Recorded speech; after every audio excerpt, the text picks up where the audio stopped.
అందరికీ నమస్తే. మీరు అందరు కూడా తెలిసినటువంటి విషయమే. గత కొన్ని రోజులుగా రాష్ట్రంలో ఎవరైతే నిరుద్యోగులు ఉన్నారో నిరుద్యోగుల పక్షాన భారతీయ జనతా యువ మోర్చా అనేది అనేకమైనటువంటి పోరాటాలు చేస్తుంది. మేము న్యాయమైనటువంటి పోరాటాలే మేము చేస్తున్నాం. ఏదైతే తెలంగాణ రాష్ట్రంలో 30 లక్షల మంది నిరుద్యోగులు ఉన్నారో ఆ నిరుద్యోగుల పక్షాన మా యొక్క బీజేపీ పోరాటం చేస్తుంది. మేము ఈరోజు అంటున్నాము, మా యొక్క కార్యక్రమం మొదలు కాకముందే ఈ యొక్క తెలంగాణని పాలిస్తున్నటువంటి రేవంత్ రెడ్డి గారు, కాంగ్రెస్ ప్రభుత్వంలో ఉన్నటువంటి రేవంత్ రెడ్డి గారు ఈరోజు పోలీసులను ముందస్తుగా మోరించి మమ్మల్ని మా యొక్క గొంతును మూకే ప్రయత్నం కూడా ఈరోజు చేయడం జరుగుతుంది. మేము అడుగుతున్నాం, ఆ రోజు రాహుల్ గాంధీ ఏదైతే ఇదే లైబ్రరీకి వచ్చి ఈ లైబ్రరీ కేంద్రంగా మీ నిరుద్యోగులకు అందరూ కూడా ఉద్యోగావకాశాలు వచ్చే విధంగా నా యొక్క ప్రయత్నం ఉంటుంది. 1:100 అనేది క్రైటీరియాని మేము తీసుకోవడం జరుగుతుంది. గ్రూప్ 2లో ఏవైతే 785 సీట్లు ఉన్నాయో ఉద్యోగాలు ఉన్నాయో వాటిని 2000 చేస్తా. గ్రూప్ 3లో ఏవైతే 1365 ఉన్నాయో వాటిని 3000 చేస్తా.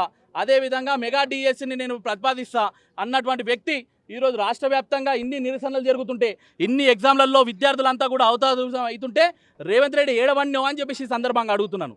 తెలంగాణ వచ్చిన తర్వాత రాష్ట్రంలో 10 ఏళ్ళు పరిపాలించి ఒక దళిద్రుడు పోయిందని చెప్పేసి మేము అందరం అనుకుంటుంటే ఆ దళిద్రుడికి మించినటువంటి వ్యక్తివి నువ్వు ఈరోజు తెలంగాణ రాష్ట్రంలో ఉన్నటువంటి నిరుద్యోగులను అందరం కూడా వాళ్ళ ఉసురు పోసుకుంటున్నావు అని చెప్పేసి ఒక సందర్భంగా మేము అంటున్నాము. నువ్వు ఇస్తా అన్నటువంటి హామీలనే నెరవేర్చు అని చెప్పేసి అడుగుతున్నటువంటి సందర్భంలో భారతీయ జనతా యువ మోర్చా కార్యకర్తల పైన ఈ విధంగా నువ్వు జులుం చెలాయించడం అనేది ఎంతవరకు సమంజసం అని చెప్పేసి అడుగుతున్నాను. ఖచ్చితంగా రాష్ట్రంలో నువ్వు ఏదైతే ఎన్నికల సమయంలో 100 రోజులలో నేను ఉద్యోగ అవకాశాలు ఇస్తా, మేనిఫెస్టో ప్రకారం నేను ప్రకటిస్తా అన్నావో వాటిని అన్నింటిని కూడా ప్రకటించి చూపించాలి. లేకపోతే రాష్ట్ర వ్యాప్తంగా నువ్వు ఒక దగ్గర మద్దతు తెలిపి ఒక దగ్గర నువ్వు మమ్మల్ని అరెస్ట్ చేయగలుగుతావేమో, కానీ రాష్ట్ర వ్యాప్తంగా నిన్ను అడ్డుకునే ప్రయత్నం మేము చేస్తాం. మా యొక్క విద్యార్థులకు నిరుద్యోగులకు న్యాయం చేయాలి. ఇట్లా ప్రియాంక గాంధీని పిలుచుకొని వచ్చి, అదేవిధంగా రాహుల్ గాంధీని పిలుచుకొని వచ్చి, సోనియా గాంధీని పిలుచుకొని వచ్చి నువ్వు ఎన్నికలలో ఏం మాటలు చెప్పినవా నువ్వు రాష్ట్రంలో ఉన్నటువంటి విద్యార్థులకందరూ కూడా, నిరుద్యోగులకందరూ కూడా మా యొక్క ప్రభుత్వాన్ని మీరు ఓటు వేయండి, మమ్మల్ని గెలిపియండి.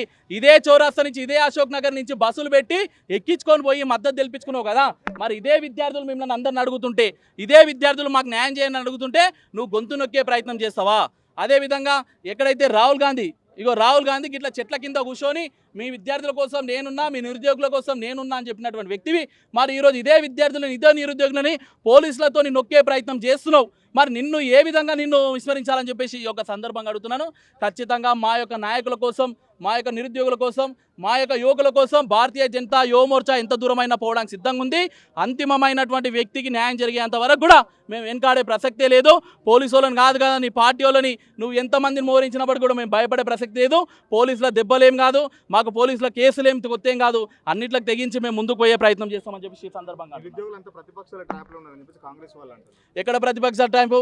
దమ్ము ధైర్యం ఉంటే ఇదే రేవంత్ రెడ్డి గారు ప్రభుత్వం వచ్చి ఇమ్మీడియట్లీ నువ్వు ఏదైనా ఒక దగ్గర చౌరాస్తా మీద కూర్చొని నిరుద్యోగులకు ఏమేమి న్యాయం చేసినావు చెప్పే ధైర్యం నీకుందా అని అడుగుతున్నా. ట్రాప్లో పడ్డట్టు ఎందుకు అవుతుంది బాయ్? ఎక్కడ పోయినాయి నీ 1:100 ఎక్కడ పోయింది చూపి. బట్టి విక్రమార్కనే కదా, వాళ్ళు దామోదర్ వీలే కదా అసెంబ్లీలో కూర్చొని 1:100 చేస్తా అని చెప్పినటువంటి వ్యక్తి నువ్వే కదా. మరి 1:100 ఎక్కడ జరిగిందా? గ్రూప్ 2, గ్రూప్ 3లలో పోస్టులు పెంచుతానో మరి పెంచినవా? మెగా డిఎస్ని వేస్తానో ఇచ్చినవా? అంటే జాబ్ క్యాలెండర్ అన్నావు, అది కూడా ఎక్కడ పోయినా ఇవన్నీ కూడా నువ్వు ఇచ్చినట్లయితే, నువ్వు నిజంగానే ఇచ్చినట్లయితే ఏదైతే చౌరస్తా మీద కూర్చొని నేను ఇచ్చినా అని చెప్పి ధైర్యంగా చెప్పి నువ్వు విద్యార్థుల మధ్యలోకి నిరుద్యోగుల మధ్యలోకి రా. లేకపోతే ఖచ్చితంగా నీ యొక్క వెన్నుపూసని విరిచే ప్రయత్నం యువ మోర్చా తీసుకుంటా అని చెప్పేసి ఒక సందర్భంగా తెలియజేస్తున్నాను. బీజేవైఎం చిక్కడపల్లి రైతుల దగ్గర ఆందోళనకు దిగారు. వాళ్ళని తెలుసుకుందాం. అన్న ఏంటి, దేనికి సంబంధించి ఆందోళన చేస్తున్నారు, ఏంటి మీ డిమాండ్స్ ఏంటి? ఇదే మెగా డిఎస్సికి సంబంధించింది, గ్రూప్ 1, గ్రూప్ 2కి సంబంధించినటువంటిది నిరుద్యోగుల సమస్యల పైన మా యొక్క పోరాటం ఉన్నదన్న. ఖచ్చితంగా పోలీసులు మమ్మల్ని అడ్డుకునే ప్రయత్నం చేస్తున్నారు. శాంతియుతంగా చేద్దామనుకున్నటువంటి కార్యక్రమాన్ని వీలే గెలికి ప్రభుత్వం మమ్మల్ని రెచ్చగొట్టే ప్రయత్నం చేస్తుంది. కాబట్టి మా కార్యాచరణ అనేది ఈ రోజు నుంచి ఉంటుంది. నిరుద్యోగులకు అవకాశం వచ్చినప్పుడే ఏదైతే ఈ చెట్టు కింద కూర్చొని ఎవరైతే రేవంత్ రెడ్డి కానీ లేకపోతే ఎవరైతే ఉన్నారో ఆ వ్యక్తులు ఎవరైతే రాహుల్ గాంధీ ఉన్నారో వాళ్ళు ఏవైతే మాకు అవకాశం ఇస్తామో అని చెప్పేసి చెట్టు కింద కూర్చొని మాట్లాడారు. అదే చెట్టు కాడికి వచ్చి ఈరోజు మేము ప్రశ్నిస్తున్నాం, ఎక్కడ పోయినా నిరుద్యోగులకు అవకాశాలు, ఎక్కడ పోయినా నిరుద్యోగులకు ఇస్తున్నటువంటి ఉద్యోగాలు అని చెప్పేసి మేము ఇదే చెట్టు కాడ కూర్చొని మేము ఈరోజు అడగడం జరుగుతుంది. ప్రభుత్వం ఏదైతే హామీలు ఇచ్చిందో ఆ హామీలను అన్నింటిని కూడా ప్రతిపాదించలేదని చెప్పి మేము శాంతియుతంగా వస్తే రేవంత్ రెడ్డి పోలీస్ డిపార్ట్మెంట్ మేము అడ్డుకునే ప్రయత్నం చేస్తుండు. ఈరోజు ఖబర్దార్ చెప్తున్నాం. ఈరోజు తెలంగాణ రాష్ట్రంలో ఏదైతే ఉందో విద్యార్థుల పైన దాడి, ఇదంతా కూడా నిరుద్యోగుల మీద చేసినటువంటి దాడిగా మేము భావిస్తున్నాం. మా కార్యాచరణ రేపటి నుంచి డిసైడ్ అవుతుంది. 1:100 అనేది ఖచ్చితంగా ప్రతిపాదించాలి. గ్రూప్ 2 గ్రూప్ 3లలో ఏవైతే అత్యధికంగా ఉన్నాయో వాటిని పెంచి చూపించాలని చెప్పేసి ఒక సందర్భంగా తెలియజేస్తున్నాం. ఇక్కడైతే రాహుల్ గాంధీ ఫేక్ ప్రామిస్ చేసిండో ఇదే ఈ చెట్టు కిందనే ఆనాడు ఫేక్ ప్రామిసులు చేసి ఓట్లు దండుకున్న రాహుల్ గాంధీ దిష్టి బొమ్మ గాలబెట్టాలని చెప్పేసి ఇక్కడ నిరుద్యోగులు వచ్చారు. ఎందుకంటే రాహుల్ గాంధీ నీకు కనీసం సిగ్గు శరం లేదా? ఆ రోజు ఇక్కడ ప్రామిస్ చేసినావు కదా, నీ ప్రభుత్వమే కదా, నీ రేవంత్ రెడ్డి గారు ఇక్కడ అధికారం ఉన్నది, ఎందుకు స్పందించట్లేదు మా నిరుద్యోగ సమస్యల మీద? ఆయన దిష్టి బొమ్మ గాలబెట్టికి వస్తే ఇంత దారుణం, పోలీసులు దిష్టి బొమ్మను దొంగతనం చేసుకోబోతున్నారు. ఇక్కడ ఇంతగా అన్యాయం ఏమైనా ఉంటుందా అన్న? గింత అన్యాయమా? పోలీసులు ప్రజల కోసం ప్రజాస్వామ్యబద్ధంగా శాంతియుతంగా నిరసన చెప్తున్న మా పైన దాడులు చేస్తారు. మేము శాంతియుతంగా దిష్టిబొమ్మ గాలబెడతాం, దాన్ని గుంజుకోబోతారు. నిన్న మీరు ఆ బల్మూర్ వెంకట్ గారు ఉన్నాడు కదా, వాడు నరేంద్ర మోడీ దిష్టిబొమ్మ గాలబెట్టినప్పుడు మీరు అంత ఏడవైరు. డీజీపీ గారు మీరు ఇది వినాలే. నేను డీజీపీ గారిని అడుగుతున్నా, మీరు ప్రజల కోసం పనిచేస్తున్నారా, కాంగ్రెస్ పార్టీ కోసం పనిచేస్తున్నారా? ఈ ప్రభుత్వాలు శాశ్వతం కాదు, ప్రభుత్వాలు పోతాయి వస్తాయి, ప్రజా హక్కులు ప్రజలు ముఖ్యం, ఇది మర్చిపోవద్దని చెప్పేసి నేను ఈ సందర్భంగా పోలీస్ యంత్రాంగాన్ని హెచ్చరిస్తా ఉన్నా. అయ్యా దయచేసి విద్యార్థి నిరుద్యోగ ఉద్యమాన్ని మీరు ద్రోహం చేయకండి. దిష్టిబొమ్మ దొంగతనం చేసిరానా? దిష్టిబొమ్మ పోలీసులు దొంగల్ని కాపాడాలి, వాళ్ళే దొంగతనం చేస్తే ఇదేమైనా సమాజమేనా అని చెప్పేసి నేను ప్రశ్నిస్తా ఉన్నామన్నా. 1000 రూపాయలు వసూలు చేసినప్పుడు వీళ్ళు ఆగ్నూర్ మురళి కానీ, కోదని రామ్ సార్ కానీ, బల్మూర్ వెంకట్ కానీ వీళ్ళందరూ ఏం చేసిండ్రు?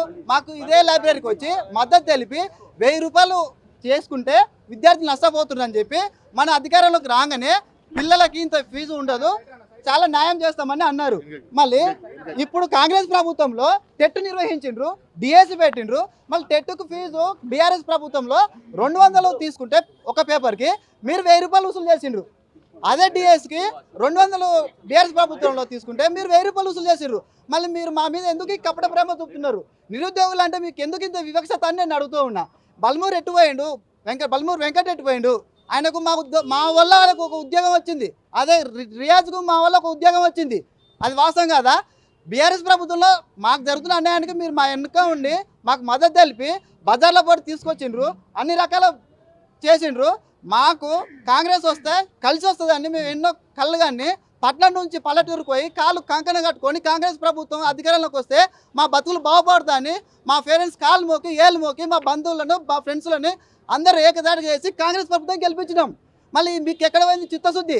మా మీద ఎందుకు ఇంత వివక్షత అని అడుగుతూ ఉన్నా. ఇంకొకటి, ఇప్పుడు డిఎస్కి అన్నాగానే ప్రమోషన్స్ ట్రాన్స్ఫర్స్ దాంతో ముడిపడి ఉంది అన్నారే, మళ్ళీ ట్రాన్స్ఫర్స్ అవుతున్నాయి, ప్రమోషన్స్ అవుతున్నాయి. ఇంకా ఏంటికి ప్రాబ్లం ఉంది? డిఎస్ పోస్టులు ఎందుకు పెంచావంటున్నా, ఎందుకు పెంచను అంటున్నావు? ఎగ్జామ్కి కనీసం 2 నెలలు 3 నెలలు గ్యాప్ ఇస్తున్నావు. రేపు 4 తారీఖు వరకు డిఏఓ ఎగ్జామ్ ఉన్నాయి, రేపు వరకు హాస్టల్ ఎగ్జామ్స్ ఉన్నాయి. హాస్టల్ ఎగ్జామ్స్ రాసి డిఏఓ ఎగ్జామ్ రాసి రేపు మళ్ళీ 17కి డిఎస్ ఎగ్జామ్ ఎట్లా రాసామా? మినిమం ఉండాలి కదా. ఎందుకు మీరు ఇట్లా తేడా వస్తున్నారు? గ్రూప్ 2 గ్రూప్ 3 గ్రూప్ 1 మీరు ఇంకొకటి బట్టి విక్రమార్క గారు దాచుకున్న కాడికి బీఆర్ఎస్ ప్రభుత్వంలో 1:100 చేస్తే నష్టమే ఎందుకు కోసం చేసిన బట్టి విక్రమార్క. మళ్ళీ నీకు ఇప్పుడు ఎందుకు 1:100కి ఎందుకు ఫిలిమ్స్ మెయిన్స్కి ఎంపిక చేయండి అంటున్నావు? ఎందుకు చేస్తే ఏం నష్టమైంది? రాసేతోళ్ళ మేము ఉన్నాం కదా, నీకెందుకు? ఇంకొకటి, ప్రతి పోస్టు పెంచడం వల్ల మాకు న్యాయం జరుగుతుంది కానీ అన్యాయం జరగదు. ఇప్పుడు డిఎస్ నువ్వు పెంచిన అంటున్నావు, ఇది మెగా డిఎస్ కాదు, దగా డిఎస్సి. డిఎస్ పైన ఇప్పటికైనా ప్రతి సబ్జెక్ట్లో కొన్ని జిల్లాల్లో కొన్ని కేటగిరీలు అసలు 0. నీవు ఇప్పుడు పెంచిన పోస్టులను ఇప్పుడు ట్రాన్స్ఫర్ ప్రమోషన్ ద్వారా ఖాళీ అయిన పోస్టులను ఈ డిఎస్కి యాడ్ చేయకుండా నెక్స్ట్ డిఎస్కి యాడ్ చేస్తే బీఆర్ఎస్ ప్రభుత్వంలో డిఎస్ విడుదల చేసినప్పుడు ఎట్లా 0లో ఉండవో నువ్వు నెక్స్ట్ డిఎస్ చేస్తే అదే 0లు కనబడతాయి. అదేదో ఇప్పుడే నువ్వు యాడ్ చేస్తే కనీసం కొన్ని కేటగిరీల వాళ్ళకి లేనే లేవు, వాళ్ళకన్నా యాడ్ అవుతాయి. దయచేసి నేనే చెప్తున్నా ప్రభుత్వానికి, జాబుల కోసం కొట్టారు తప్ప అలా హక్కు అడుగుతున్నారు. అలా ఈ అమ్మ బాబు కష్టాన్ని సంబంధించిన పైసాతో చదువుతారు.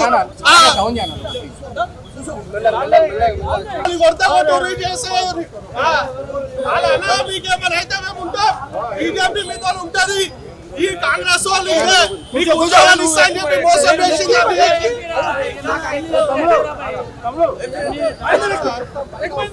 చెప్తున్నా